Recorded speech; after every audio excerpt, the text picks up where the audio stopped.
అధ్యక్ష హోదాలో మీరు కృషి చేశారు. మేము ఒక లైసెన్స్‌లు ఇప్పియడం అనే గాదు. ఎవరికి ఏ సమస్య వచ్చినా ఉంటాం. కోవిడ్ టైంలో ముఖ్యంగా చెప్పాల్సొస్తే, కోవిడ్ టైంలో మార్కెట్ నడపటంలో మార్కెట్ అంతా మొత్తం గూడా టోటల్ వరల్డ్ వైడ్ గూడా కోవిడ్ టైంలో ఇబ్బంది పడ్డారు అనేది మీకు తెలుసు.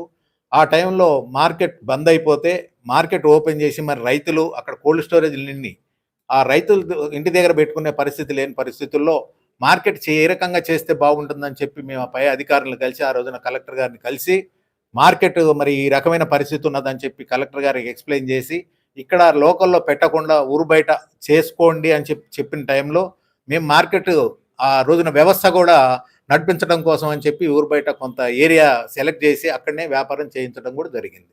అలాగే కిరాణా షాపులు కూడా కోవిడ్ టైంలో కొన్ని సీల్ చేస్తే ఆ సీల్ చేసినటువంటి వాటిని అంటే ఒక టైం అనేది పెట్టారు. ఆ టైంలో ఆ టైం కంటే ఒక 10 నిమిషాలు అటు ఇటు అయినా కానీ కొన్ని షాపులు సీల్ చేయటం జరిగింది.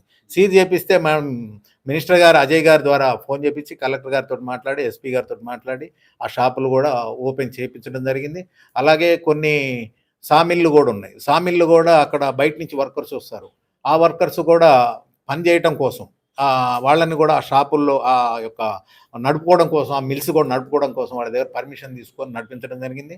అలాగే కోల్డ్ స్టోరేజెస్ కూడా నడిపించడం జరిగింది. తర్వాత మిర్చి కూడా లోడ్లు ఇక్కడి నుంచి కొంత సరుకు బయటికి పోవటానికి కూడా కొంత వాళ్ళ దగ్గర నుంచి పర్మిషన్ తీసుకొని ఆ రోజున మా ప్రయత్నంగా మేము చేయడం జరిగింది. ప్రభుత్వానికి కూడా మీరు కొంత కోవిడ్ టైంలో మీ వంతుగా